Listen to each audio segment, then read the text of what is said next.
This is Alex from phpacademy.org, and this video created for the new Boston is going to talk you through PHP while loops.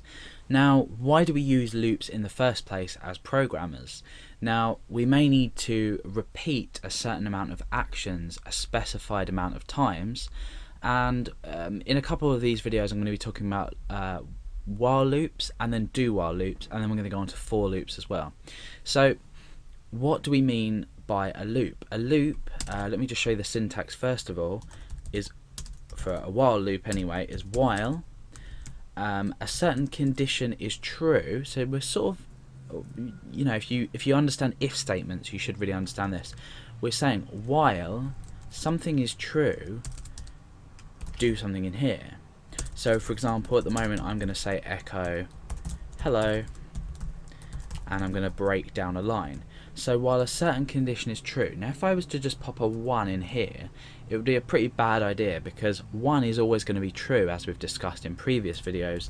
0 is always going to be false. So we can run this one. If we refresh, that's fine, nothing's happened, the page hasn't crashed. However, if we do while equals while 1, this is always going to equal true, so we're probably going to crash the page in writing hello over and over again, basically until infinity. So it's an infinity amount of times, or infinite amount of times rather.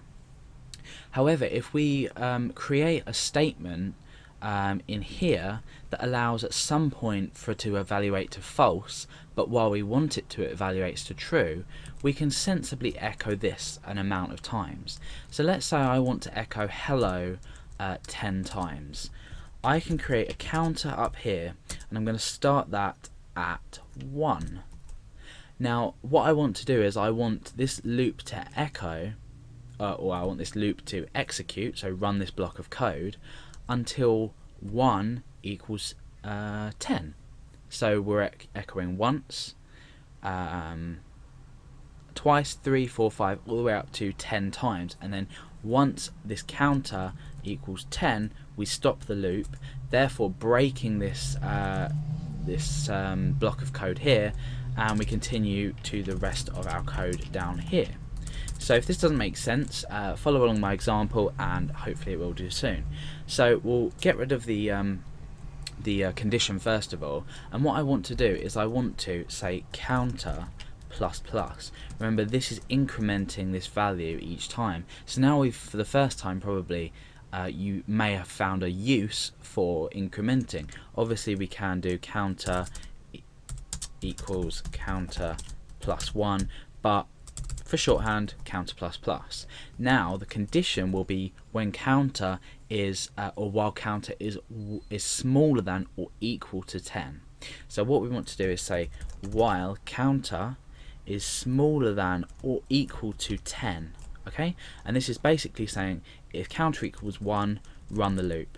Now counter is going to equal 2 on this line, so counter will then equal 2, and then we'll run this again. It's still smaller than 10, so say hello, and now counter equals 3. So 3, this still is blah blah blah all the way up to 9. Now 9 is still smaller than 10. We echo hello, we increment the counter, it's 10.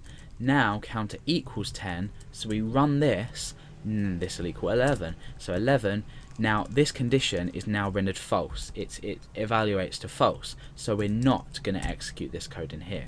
So hopefully that is a way of making sense to it for you. We're going to reset this counter back to 1, and we're going to refresh the page and see what happens. So now you can see 1, 2, 3, 4, 5, 6, 7, 8, 9, 10 times we've echoed hello. And to prove this sort of counter method inside, I'm going to append the variable counter onto the start of this hello. So this will actually say 1 hello, and then it will say 2 hello, and it will say 3, because we're incrementing this value each time. So it's basic logic. So let's refresh the page and see how that's worked. There we are. So we've got 1, 2, 3, 4, 5, 6, 7, all the way up to 10, and you can now see just by that example that we're incrementing the value. So the while loop will always have a condition at the start of it that will need to be evaluated before we even begin to process the block.